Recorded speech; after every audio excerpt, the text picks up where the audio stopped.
All right, let's talk sports now for the first time in 2 years. Let the madness begin. March Madness, that is. Yeah, the first game featuring Texas Southern is less than 12 hours away. And for a lot of you, this really is a return to normalcy. But the tournament will see some changes. Jason Bristol connects the dots.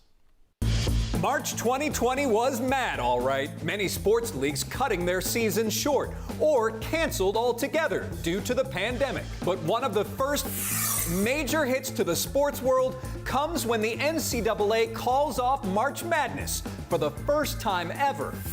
The NCAA had hoped the tournament would move forward with increased COVID measures like no fans, but was forced to cancel just days before the official tip-off.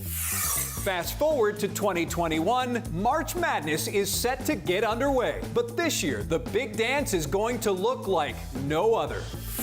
The biggest change, all games will be played in Indiana, with most of the 67 matchups taking place in Indianapolis. Normally, the tournament sends teams to venues across the country.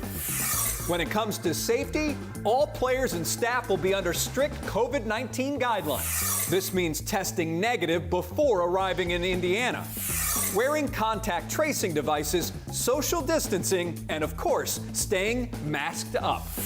As for fans, a limited number will be allowed to attend games, but only at 25% capacity. Connecting the dots, I'm Jason Bristol for H-Town Rush.